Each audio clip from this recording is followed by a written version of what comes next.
आए नहीं थे तो पहले भीड़ से हमारे मतलब माइंड में इतना भारी भारी लगा, पढ़ाई के बोझ था। तो यहाँ बैठ कर सबसे किसी से लड़के पूछा कि उसका माइंड हल्का हो गया। बताओ भाई, उत्कर्ष क्या कह रहे हैं, क्या महसूस कर रहे हैं?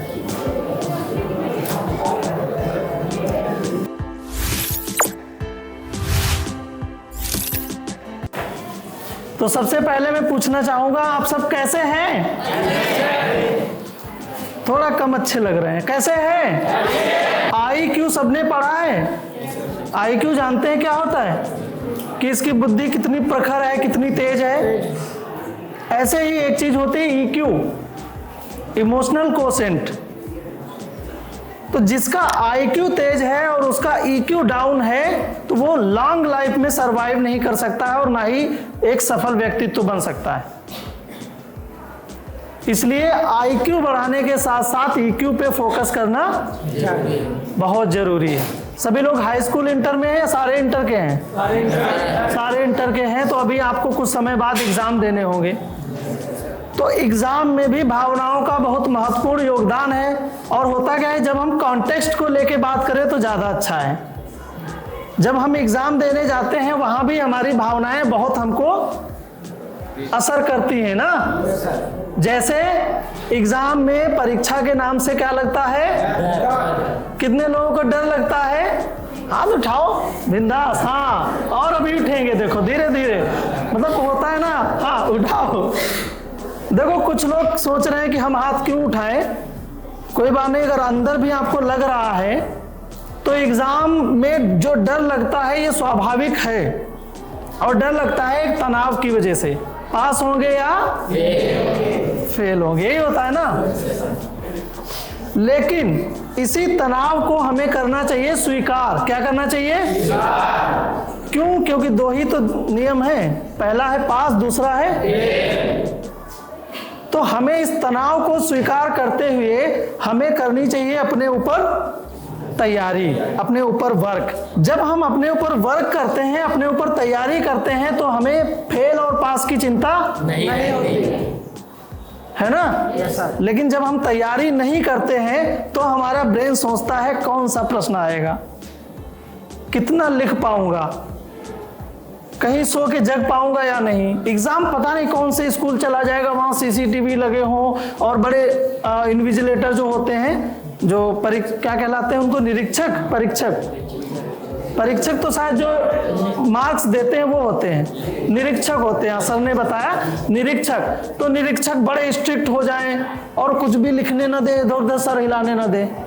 लेकिन अगर प्रिपरेशन अच्छी है तो कौन आएगा, कहाँ एग्जाम लगेगा, कितने बजे से होगा, आपको कुछ भी सोचना नहीं पड़ेगा। एग्जाम के साथ साथ, मतलब एग्जाम की तैयारी के लिए, जैसे आपकी लड़ाई एग्जाम की है तो उसकी तैयारी के लिए जिस तरह से एक सैनिक तैयार होता है वैसे ही विद्यार्थी को अपने जीवन में तैयार होना।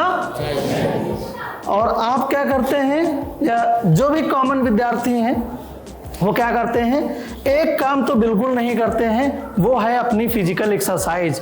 कितने लोग हैं जो फिजिकल एक्सरसाइज करते हैं? जो लोग करते हैं उनके लिए पहले तालियां बजाओ भाई। और जो लोग नहीं करते हैं वो लोग आज से करेंगे, ये मेरा विश्वास है। उन लोगों के लिए भी तालियां हो जाएं। क्यों? क्योंकि जानते हो, हमें शायद ये नहीं बताया गया है कि फिजिकल एक्सरसाइज, ब्रेन की जो ताकत है उसको बढ़ाने में हमारी फिजिकल एक्सरसाइज का बहुत योगदान है।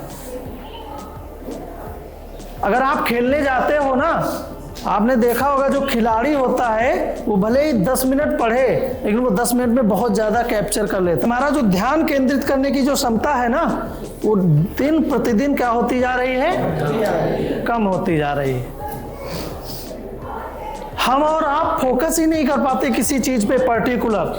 इसलिए हमें फिजिकल एक्सरसाइज करनी चाहिए अगर हम परीक्षा में, अपने कैरियर में हमेशा निरंतर प्रगति करना चाहते हैं। तो मैंने जो प्रोग्राम शुरू किया है कि मोटिवेशन की डगर, गांव गांव घर घर, इसका प्रयोजन ये है कि मैं गांव से विद्यालय, जो ग्रामीण क्षेत्र में विद्यालय जुड़े हैं उनमें जो विद्यार्थी आते हैं उन तक मैं पहुंच के उनको भी इस चीज के लिए प्रेरित करूं। कुछ समय पहले अगर जाइए तो बहुत से ऐसे लोग आज भी टॉप पोजीशन पे बैठे हैं जिनका जन्म गांव से हुआ था, लेकिन वो निरंतर प्रगति के पथ पे कैसे बढ़ते रहे, क्योंकि उन्होंने अपने आप को समझा। और दूसरी चीज स्टूडेंट क्या करता है, आज मैं आपके सामने थोड़ा बात करूंगा गलतियों की। तो आज से कितने लोग हैं जो प्रतिदिन कम से कम 15 से 20 मिनट की एक्सरसाइज करेंगे? हाथ उठाइए। सारे करेंगे तो तालियां हो जाएं फिर इसी बात पे। वाह, वेरी गुड, बहुत अच्छी बात। दूसरी गलती एक स्टूडेंट क्या करता है, नींद ही त्याग देता है। कितने घंटे सोना चाहिए एक स्टूडेंट को बताओ? हाँ, 6 घंटे ना, 6 से 8 घंटे का एवरेज टाइम होता है और आप सभी जानते हैं, तो इस टॉपिक को तो बताने की जरूरत नहीं। ब्रिटिश में एक ब्यूरोक्रेट थे जिन्होंने एक लॉ बना दिया, पार्किंसंस लॉ, कि इंसान के पास जितना वक्त होता है वो अपने काम को उतना ही फैला देता है जितना वक्त होता है। अगर आपसे कहा जाए कि असाइनमेंट बेटा आपको करके देना है, सर ने आपको दे दी प्रैक्टिकल की फाइल बनाने के लिए, और बोले 10 तारीख लास्ट डेट है, तो आज क्या तारीख है? 2 है। आपको मालूम है असाइनमेंट कितने दिन में बन जाएगा? 2 दिन में। तो किस तारीख को आप असाइनमेंट बनाना शुरू करेंगे? 8 को। देखो, सभी लोग कहेंगे 2 दिन में बन जाएगा, इसलिए 8 को बनाते हैं। तो 6 दिन तो मजे कर लो यार। लेकिन थोड़ा सा इसको रिवर्स कर दो कि 10 को जमा करना है।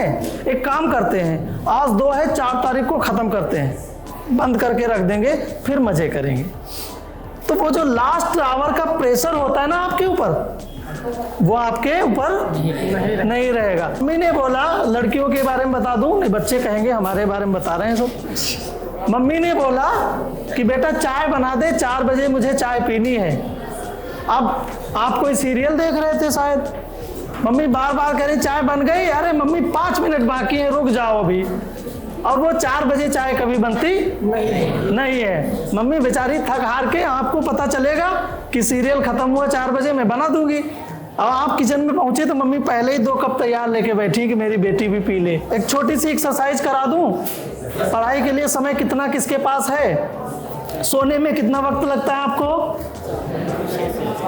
6 घंटे, मैं 8 ले लेता हूं। कितने घंटे बचे आपके? 24 में से 8 गए, कितने बचे? 16 घंटे। स्कूल में कितना टाइम लगता है? 5 घंटे, 6 घंटे, 1 घंटा आने जाने का जोड़ लो, 7 हो गए। 16 में से 7 घटाओ, कितने बचे? 9 घंटे। खेलते भी हो, थोड़ा बहुत तो करते हो एक्सरसाइज, कितने घंटे खेलते हो? 2 घंटे। 2 घंटे हटा दो, 7 में से 2 गए, कितने बचे? क्या? 9 बचे थे। 9 में से 2 माइनस कर दिए, कितने बचे हमारे पास? 7 घंटे बचे।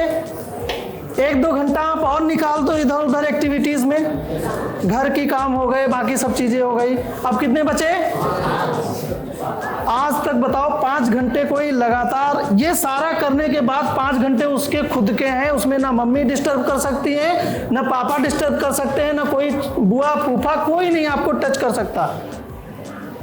लेकिन ये आपको 24 घंटे के हिसाब से बनाने पड़ेंगे, तब आपको पता चलेगा कि आपका एक्चुअल टाइम कहाँ पे जाया हो रहा था। तो आज के बाद अपने टाइम टेबल को रिवाइज करना, और कितने हिसाब से बनाओगे? 24 घंटे के हिसाब से। आपके पास अभी भी समय है, आप एग्जाम में फोड़ दोगे, ये मेरा वादा है जी। सर टाइम मैनेजमेंट में बारे पूछना था, टाइम मैनेजमेंट क्या होता है सर, इसके बारे में? टाइम मैनेजमेंट यही होता है जो मैं अभी बता रहा था। जिस दिन टाइम टेबल आप फॉलो करोगे और हर एक एक्टिविटी को आप उसी समय करोगे, और ध्यान रखना, इन्होंने जो क्वेश्चन पूछा है ये बहुत अच्छी बात है। जिस दिन आप ये समझ लोगे, बैठ जाओ बेटा, जिस दिन आप ये समझ लोगे कि ये जो हमारा काम है ये इसी समय करना है, और अगर स्किप हो गया, अगर आज स्किप हो गया तो आज वो काम को, ये टाइम मैनेजमेंट है। अगर आपको खेलने जाना था 2 से 3 और 2 से 3 आप खेलने नहीं गए, तो आप खेलने उस दिन नहीं जाओगे, नहीं तो आगे का समय आपका खराब हो जाएगा। क्योंकि जो आपका स्किप हुआ है उसे छोड़ो, बाकी चीजें डिस्टर्ब मत करो, बाकी वैसे ही चलने दो जैसे आपके समय में लिखी हैं, तभी आपका टाइम मैनेज हो पाएगा। टाइम मैनेजमेंट की सबसे स्ट्रिक्ट बात यही है कि जिस समय हमने जो एक्टिविटी असाइन कर दी है, अगर वो एक्टिविटी उस टाइम पे नहीं हो पाई तो it will be shifted to another day. जी सर, हम जैसे कि कहीं माइक पे बोलने जाते हैं, हाँ। तो कहीं स्टेज पे आते हैं तो हमारा जो अंदर से मन होता है वो अंदर से डरने लगता है। हाँ, ये बहुत अच्छा क्वेश्चन है। हाँ, पहले तालियां इस पे भी बजनी चाहिए। दुनिया का सबसे बड़ा डर है वो यही है, जानते हैं क्यों? हाँ, डर तो लगता ही है और इसीलिए वो वहां से भाग जाता है। हम क्या करते हैं, हम ये जज कर लेते हैं कि ये जो ऑडियंस बैठी है इसमें से कुछ लोग हम पे हंसेंगे, कुछ लोग हमारी बात सुनेंगे, कुछ लोग नहीं सुनेंगे। और पहली चीज तो ये होती है, तो पहले तो जब आप स्टेज पे जाओ तो ये जज ना करो, क्योंकि आप ये मान लो जो सामने आपके बैठा है वो आप ही के जैसा है, जो सामने आपके बैठा है वो आप ही के जैसा है। पहली चीज ये मान लो। दूसरी चीज ये हमेशा ध्यान में रखो कि जब आप किसी से, इतनी ऑडियंस बैठी है, 1000 लोग भी बैठे हों तो भी हम जैसे लोग बोल लेते हैं, उसका रीजन क्या होता है कि हम किसी की आंखों से बात नहीं करते हैं, हम किसी की आंखों से बात नहीं करते हैं, हम उसके यहाँ ये जो फोरहेड है उसको देखते हैं। और एक बड़ी क्वालिटी है, जब हम किसी के फोरहेड को देखते हैं तो सामने वाले को लगता है कि हमारी आंखों में आंखें डाल के कोई हमसे बात कर रहा है।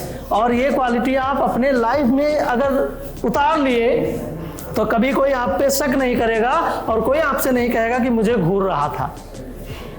घूरने हुआ कब लगता है? जब आप किसी की आंखों में बात करते हैं। जिस दिन आप किसी को यहाँ देखने की आदत डाल लेंगे उस दिन आपको कोई नहीं कहेगा मुझे घूर रहा है। ये दूसरा हो गया। तीसरी चीज, तीसरा डर लगता है जब हम बिना प्रिपरेशन के स्टेज पे जाते हैं।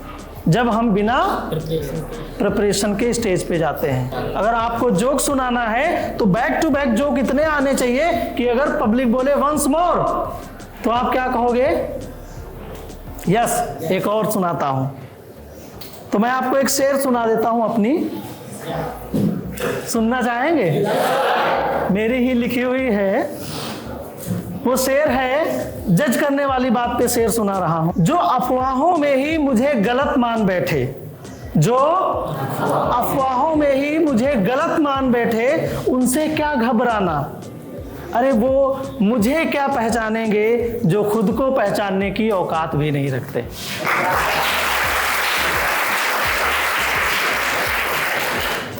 तो कभी घबराना नहीं, क्योंकि आपको जज वो नहीं करेगा जो खुद को पहचानता है। जो खुद को जानता है कि मैं पावरफुल हूं, वो कहेगा ये भी पावरफुल है। और जो खुद के अंदर हल्का होता है ना, वो तुमसे कहेगा कि चढ़ना मत ऊपर, वहां नहीं पहुंच पाओगे, क्योंकि उसे पता है वो आपसे नहीं कह रहा, आपकी कैपेबिलिटी को नहीं जज कर रहा है, वो खुद की कैपेबिलिटी को बता रहा है कि तुम वहां नहीं पहुंच पाओगे। इसलिए ये ध्यान रखना, कभी भी कोई जज करे तो समझ जाना कि इसकी कैपेसिटी यही है और मेरी कैपेसिटी ज्यादा। कैसा लगा सेशन? बहुत अच्छा लगा? चलिए, थैंक यू वेरी मच।